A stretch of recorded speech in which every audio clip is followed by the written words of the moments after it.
And now, you are watching Around the Point, live on YouTube.com, because fuck it, why not? And now, here is your host, Heel Steven. Ladies and gentlemen, it's your boy Heel, Peruvian Strong Style, back at it again. This is your WWE NXT Takeover review. It is also Around the Point. Being that it's WrestleMania weekend, I decided to do things a little different this time. I decided to put this review not only up on the YouTube channel, also it's up on the feeds. As you can see on the screen, it's on iTunes, Stitcher, SoundCloud, Google Play Music, and also over at TuneIn Radio, where you can download and listen instead of listening and trying to watch the screen on YouTube, if you will. So you can go on with your day and listen to this review at the same time. Takeover Orlando has ended a while ago, and I thought overall that this show, with the card that this was, which felt very limited, because if we're going to look side by side, the Takeover card from Dallas from last year's WrestleMania weekend to the Takeover card for this year's WrestleMania weekend, let's be real about it. I feel like all of us are going to choose Takeover Dallas over Orlando any day of the week. And it's amazing to see just how different the roster was then to now. But that's around the point.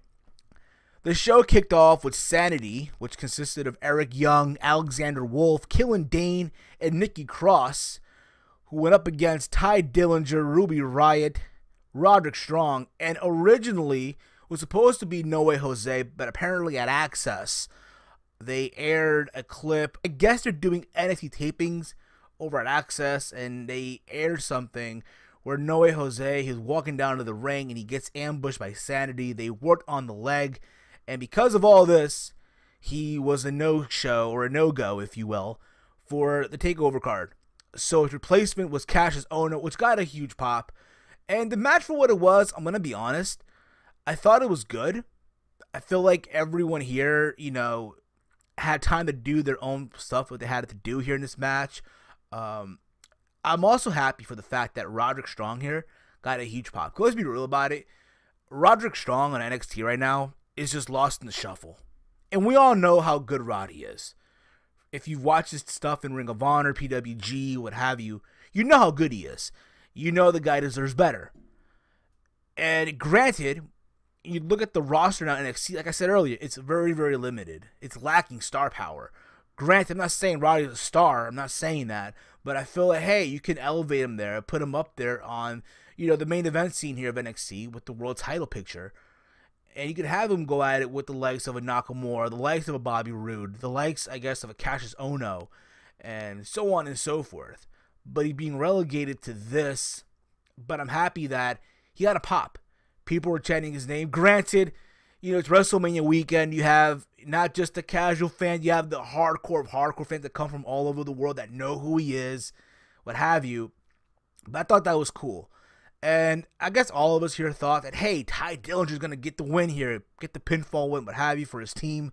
It didn't go that way, even though he was also over as shit the whole 10 count. To my surprise here, Ty Dillinger ate the pinfall for his team, and this team lost. But I assume here, with that being said, Ty Dillinger is on his way to the main roster. I'm pretty sure he'll either go on Raw or go to SmackDown Live in the upcoming days to follow. We also had here on the card Aleister Black, formerly known as Tommy End, versus Andrade Cien Almas. This match didn't go long. It was like under 10 minutes. And don't get me wrong, I'm not saying this match was bad or anything. It just didn't do anything for me. Don't get me wrong, we all know how good Tommy End is, or Aleister Black. He had a cool entrance, if you will. And for what this was, I feel like, it was just there. He got the win here. Anything about it, too, I said this on the last TakeOver review that I did, I always feel like Andrade Cien Almas, every show that I watch, because here's the thing about it, I rarely watch the weekly NXT shows. I only watch takeovers, because I've said it before and I'll say it again. If you really want to get the best out of NXT, just watch takeovers. Don't bother watching the weekly episodes. But I feel like every takeover that I watch, Andrade Cien Almas always loses. It's like, out of all the guys they brought in, he always loses and shit. He's like the forgotten one, if you will, just like Roddy is. And I always felt that, hey, maybe if they have another championship on NXT, it can help guys such as Andrade Almas, and hell, maybe even a Roderick Strong and likes of Eric Young and so on and so forth. And let's see where they go with him here. He just debuted here finally, and only time will tell what they're going to do with him here. We had here also the triple threat tag team elimination match, which is funny because I didn't know it was elimination. I just assumed it was a triple threat tag team match for the NXT championships. The Authors of Pain versus Team DIY and the Revival. And before the match even started, they announced that they're gonna be new championships made. Apparently, early in the day, William Regal announced at Access that they will be debuting new championships tonight at Takeover. And here's the thing with the belts. Here's the thing. I feel like the belts are not bad. I just feel like they're just there. The new belts, that is. I feel like what would happen if an MMA organization belts were to have sex with the X Division title from TNA. And this is what you got now. And again, I'm not saying the belts are bad. I just feel like there really isn't a standout in the belt. Make them unique, if you will. And that's the thing with the old belts. At least in a way, the old belts stood out.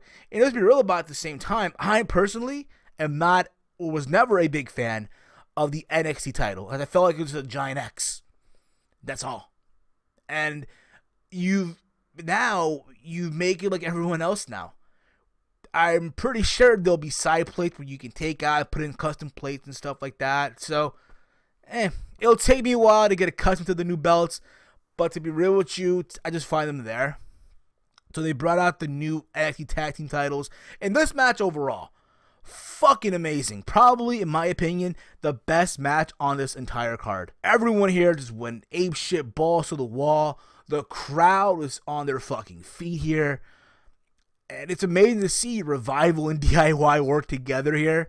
Try to take out the Authors of Pain. There was a moment where you had one of the members of the Revival with Tommaso Ciampa hit Shatter Machine on one of the guys from fucking the Authors of Pain to try to get the cover win here, and to no avail. At the same time, it shows you how dominant, the Authors of Pain is. Here are two tag teams to try to put against them, and they still, overcome against all odds. And one of the big moments here was that Team DIY got eliminated first, which everyone did not like. People were chanting bullshit. People were booing. People were just upset about it. I personally felt it was a good way to get heel heat, and it was. Then it was down to Revival and the Authors of Pain. And I thought after that, just complete squash. The Authors of Pain retained here. I'm pretty sure, just like Ty Dillinger, the Revival will be making their way over to the main roster in the upcoming days. A part of me says they'll go to Raw. Me personally, I would not mind them going to Raw. But nonetheless, this arguably was probably the best match on this entire card.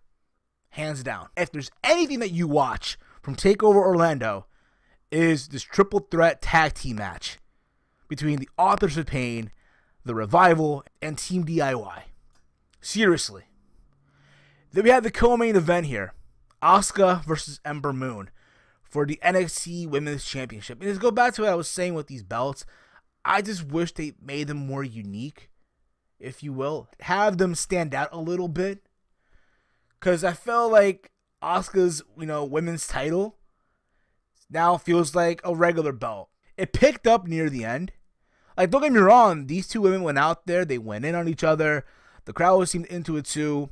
The question was, hey, will Asuka finally lose the belt here? Will her streak come to an end? Will Ember Moon finally, slay the Empress, if you will? And it didn't happen. It was a back and forth match. It seemed like, again, Ember Moon was going to get the win. Asuka was getting annoyed here because Ember Moon kept fighting back and fighting back and fighting back, and Asuka literally hit her with everything, including the kitchen sink. And Asuka got worried, annoyed. When Ember Moon went for the Eclipse, she pushed the referee into the corner, which caused Ember Moon to sit there on the turnbuckle And then Asuka hit her with a kick to the head for the 1-2-3. Heel tactic, and I'll be real about it, I am digging the Asuka heel turn. And if that's the case, let her keep the belt, build this up for a little longer. Hell, I say at Brooklyn, you have the title change. If you're going to do it somewhere, do it in Brooklyn, in my honest opinion. Because I'm pretty sure you might have, Ruby Riott going at it with Asuka, or you might have Billie Kay and Peyton Royce or Liv Morgan. But no, if there's anybody right now that should take the belt away from Asuka, it should be Ember Moon at this point in juncture.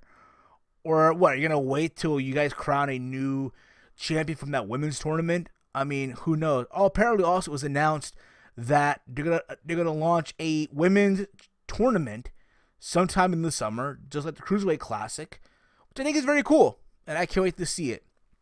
Yeah, the main event, Bobby Roode and Shinsuke Nakamura for the NXT Championship. But before the match even happened, Drew Galloway, or now Drew McIntyre, appeared at the arena at TakeOver. He was sitting there in the front row, a little cameo. They did this last year with Bobby Roode, and everyone went apeshit. And that was the day that Damn Dixie was born, if you will. And apparently, it's announced that Drew Galloway, or Drew McIntyre now, has officially signed with WWE. So he's back in the company. And it's funny because from the stuff that I watched in Evolve from him, his gimmick or shtick was that he hated NXT. He hated the fact that Evolve was working with NXT, or with WWE in this case. And look, he's back in WWE or back at NXT. How ironic is that? So we'll see what happens with him. Or hey, maybe he'll move up to the main event scene in NXT. You gotta remember too, they're heading to Europe in the upcoming weeks or months. So it would make a lot of sense to have someone like Drew Galloway or Drew McIntyre here in this tour as well. But back to Nakamura versus Bobby Roode. I thought this match was pretty good. They both went at it back and forth. The crowd was going apeshit here also. Bobby Roode had, before all of this, had an entrance with pianos, what have you. And again, it's a back and forth match. Bobby Roode worked on Nakamura's leg, just like in TakeOver San Antonio. And it seemed like Nakamura was finally going to get the win here. He was finally getting the belt back. It didn't go that way. Bobby Roode retained here. He hit the glorious DDT from the top turnbuckle onto the canvas for the 1-2-3. And Bobby Roode is still the NXT World Champion. Now, people have been saying that Nakamura heading to the main roster. There were talks of him going, apparently, after WrestleMania, he'll debut. We'll see what happens. Hey guys, quick interruption. So as I was editing this video, I went on the WWE YouTube channel, and there's a video up on their channel right now where apparently when the cameras went off the air, they did a salute for Shinsuke Nakamura. Apparently, when the match ended, everything, he got a huge standing ovation. And during this whole thing, he bowed. Normally, and here's why I'm saying this right now, because normally when a wrestler bows in Japan after a match, what have you, means that they're on the way out. AJ did it when he left New Japan to go to WWE. Prince Devitt or Finn Balor did it as well. Gallows and Anderson did it when they went to WWE also. So there's a possibility that Nakamura is heading to the main roster real soon. Now, when I mean real soon, I'm talking either Monday or Tuesday. So these next couple of days are going to be very interesting. Just saying. Now, I know a lot of people have been saying that, he should go to SmackDown Live because that's the new age show, what have you. Me personally, I'd have him go to Raw. Because I do feel that Raw needs that facelift right now. At the same time, they could just wait until the draft. But at the same time, what is Nakamura going to do on NXT now? You know? That's just my take on this overall. But at the same time, though, they can't fuck this shit up. Nakamura is such a unique talent that you just can't ruin it. It would be a shame if they do. And you know what? There's a possibility that they might end up doing that. Because again, creative ruins everything. So I want to say here, guys, I hope you all enjoyed this. Again, TakeOver Orlando. It's a very good show. If you haven't watched it, go out of your way to watch it. If anything, for the triple threat tag team elimination between Team DIY, the Authors of Pain, and the Revival. Just an incredible match. Happy WrestleMania Sunday to you all. I understand a lot of you guys are looking forward to tonight or later on today because it's officially Sunday where I'm at right now. And like I said before in my previous video, WrestleMania 33 might suck, but it's going to be fun anyway. Remember that.